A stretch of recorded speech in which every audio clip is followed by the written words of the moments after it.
My name is Pablo Echeverri, and I'm with the SEC Small Business Advocacy Team.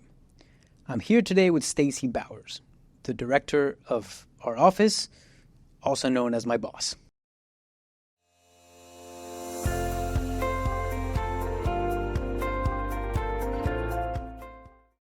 Stacey, thank you for sitting with me today. And before we get to some questions about you, why don't you tell the viewers about our office and what it is we do around here all day long? Well, thanks for that first question, Pablo. But before I get started today, I'll give our standard disclaimer that while you're here as an attorney in the office and I'm here as the director of the Office of the Advocate for Small Business Capital Formation, the views that we express today are each our own and do not necessarily reflect the views of the commission, the commissioners, or the other commission staff. So again, thanks for that question because you know I love to talk about the office. I think and the wonderful team and everything we do here in our Small Business Advocacy Office. So we are an independent office within the SEC, and we came into existence by Congress pursuant to the Small Business Act. The office opened its doors in 2019, so to speak, under my predecessor, Martha Legg Miller. And we are here to bring the voices of small businesses and investors to light and advance their interests here at the SEC and in the capital markets. So we're mandated, as a part of our office, we're mandated to look at the unique challenges that underrepresented businesses face in the capital raising marketplace. And we do that by intentionally focusing on diverse and women-owned businesses, rural businesses, and businesses that have been impacted by natural disasters. And what we do is we go out and we engage with these small businesses. And for us, small businesses runs the gamut from a startup to a smaller reporting company and everything in between. So one of the first things we do here in our office, we do a lot of outreach. So we don't just do outreach to our stakeholders, but we also talk to third-party support organizations that work with our stakeholders. We talk to legislators, we talk to policymakers. So our focus is on our stakeholders, but we do a lot of other outreach as well to people who support our stakeholders. We're going out there because we want to get input from the small business founders. We want to get input from the investors, the third parties, and the advocates, because that informs what we do as an office.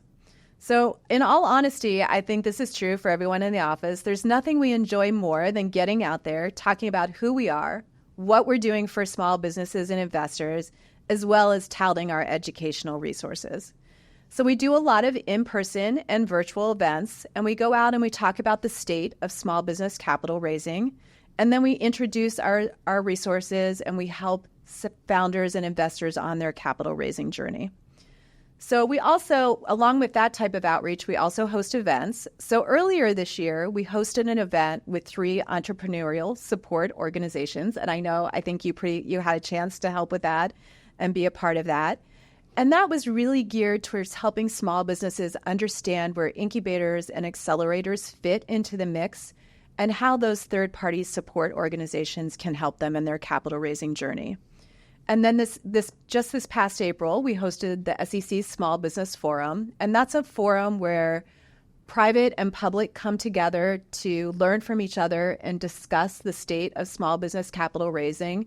And then also what comes out of that forum are recommendations that are presented to the commission as well. But that barely scratches the surface, and we have a lot of other amazing outreach events coming up over the course of the year. And with that long-winded response, hopefully you'll let me keep talking for a little bit longer. It's a really good segue into the next big aspect of what this office does, and that's our educational resources. So we really create resources to support small businesses and their investors, but we want other people to use those resources as well. And we create them, we get feedback from small businesses, investors. We hear questions that we get. People call in with questions. People submit questions via our smallbusiness@sec.gov email. And we use that information and those questions to help us think about, well, what are the next educational resources that we should be building? And that's how we built out some of the ones that already exist.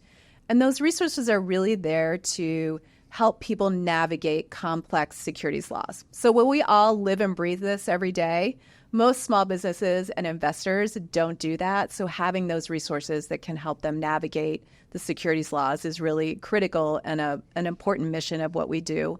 And I just want to take a second to highlight a few. And I get to do this because they were in existence before I came into my role, so I can brag about them. So there's the funding roadmap, which is just an incredible tool that small business founders can take a look at and see where they are in their capital raising journey and what they should be thinking about. There's also an interactive tool called the Navigator, and it's kind of a choose your own adventure. So if you're a small business founder, you can go in, you can answer a series of questions, and at the end, this tool will give you some options about the best offering exemptions or those offering exemptions that you might want to be considering when you're raising capital. We also have a glossary, and our glossary is designed to try and cut through the legal jargon. So to take those terms, those legalese terms, and put them into language that makes more sense for small businesses and investors. And then we have these building blocks. So they kind of think of them as one-pagers, and they typically cover discrete topics. So we have one of our most popular building blocks talks about what is an accredited investor. So how do I know if I'm an accredited investor? Or how do I know if one of my investors is accredited? And another example is, I'm thinking about starting a private fund. What are the things that I should be thinking about if I'm going to do that? So that's sort of the second big component of what our office does. A third component is that we review proposed SEC rules and SRO rules. And we're looking at those rules to see if there's going to be a disproportionate or an impact on small businesses and investors. And when it's relevant, we'll offer comments and feedback on those rules.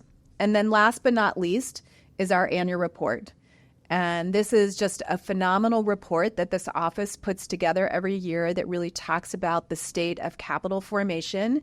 And it looks at that across various phases of a business's life cycle, as well as with a particular focus on those groups that we look at when we're assessing the state of capital raising. So that was a lot of information, I know. So thanks for letting me share off that. And if you can't tell, I'm really proud to be a part of this office and to work with such a passionate team. Thanks for that. And I know I speak for the team when I say the feeling is mutual. And you're right, that's a lot of information. But that's because we do a lot around here, I do say so myself. Now, you've been the director since January. So you've had some time to settle in, to get the hang of things, and to get an idea of where you want to take this ship. Mm-hmm. What's your vision for the office? Where do you see us in 3 to 4 years under your leadership? Sure. Thanks for that question. I get asked it a lot as the new director, and I guess that's fair. And you're right. I've been here since January, so I'm starting to feel a little bit more settled into my role, which I think gives me a chance to really think about, what is my vision for this office and as its new leader. And I know I have some big shoes to fill, not just with my predecessor, but the acting directors that came before me as well. So I think one of the things that's most important to me is really engaging with our stakeholders, because we are here to be the voice for small businesses and their investors. And in order to be that voice, we have to interact and connect with those stakeholders. So we need to get out there, we need to talk to them, we need to hear what they're saying, and then we need to make sure that our colleagues here at the Commission know what our stakeholders are talking about. So I think across the whole tenure of my time in this role, that will be something that always remains important to me. I think the second thing that really is a priority for me is making sure that more people know about this office. So the office is still pretty new. We're just heading into our 6th year of being in existence. So we're still kind of a startup. So one of the things that we need to do is make sure more and more people know about who we are, what we do, the resources we have, the role we fill here at the SEC. So I think one of the strategies that I'm thinking about, and I shouldn't say just me, but the whole team is thinking about, is this idea of how do we spread the word more? Because we're a small team, and as a small team, we can only do so much. So I think one of the things that's really important for us is to create partnerships where we're talking to organizations that have larger audiences. So kind of that hub and spoke mentality. So let's get out there, talk to organizations who maybe have a broader reaching voice than we do, and let them help amplify our voice and spread the word about who our office is. And then I would say last but not least is I definitely have a focus on mentorship.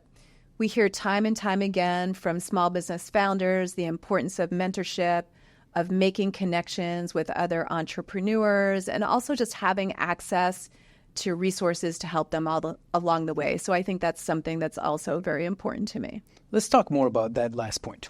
You've talked a lot about mentorship since you got here. How do you see mentorship playing a role in improving access to capital? Sure. So I think you're right. Mentorship is definitely something that it's important to me.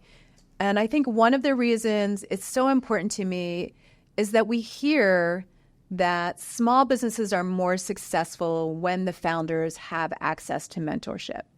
And tied into that, one of the things that we also hear is that, in particular, diverse founders and women founders often have a difficult time accessing networks, making those connections, having that mentorship that they needed.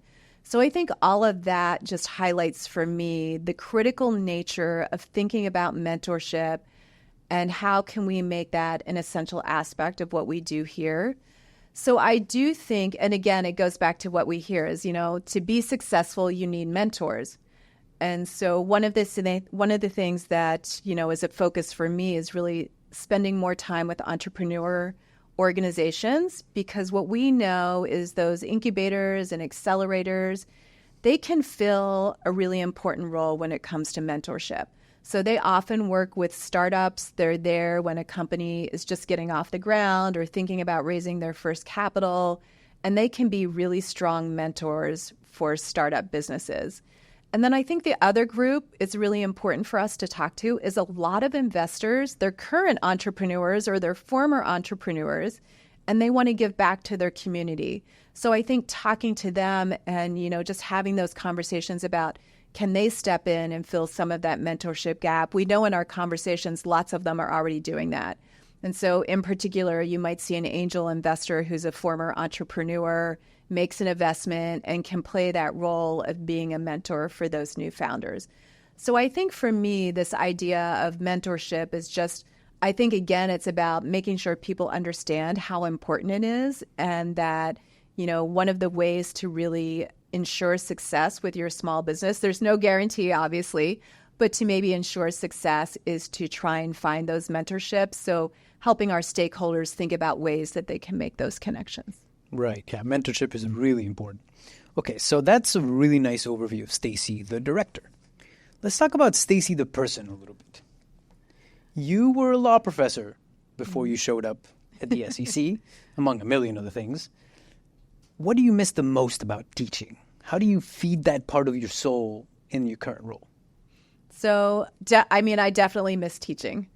I loved being a professor. I loved the opportunity to work with the next generation of lawyers. And while I really enjoyed being in front of the classroom and teaching, I think what mattered to me the most as a professor was making connections and making connections with students. So it's really fun to get up there and teach people about your knowledge and help them learn new things. But at the end of the day, it's just those connections and that one-on-one relationship with students that I miss a lot of. So nothing puts a smile on my face more than I get a call or an email from a former student. They want to just touch base, see what's going on, catch up, or they actually have a question for me. Or even more fun for me is when I can convince a former student to think about how are they going to give back and maybe go be an adjunct professor on their own. So I really do miss those aspects, but I feel like in this role, in this office, I still get to do all of that. So we do so much outreach. We do so many presentations. I get to put on that professor hat, and I get to go out there, and I still get to teach and play that role and feed that part of my soul. And I also get to make those connections. So I'm making connections with small business founders, with investors, with, people who are running organizations that help our stakeholders. So I'm still out there getting to make those connections. And I just want to end and say that, there's one aspect that I don't miss of being a professor, and that is in this job, I don't have to go home at night and grade a paper or grade an exam. Yeah, I could guess where you were going with that one. As a former professor myself, certainly don't miss grading, but I do miss the students a lot. Thank you for sitting with me today. And now I'll put one final plug for our resources. I'd like our viewers to check out our resources on sec.gov and send us an email with any suggestions at smallbusiness@sec.gov. Great. Thanks, Pablo. This was fun. Thanks, Stacey.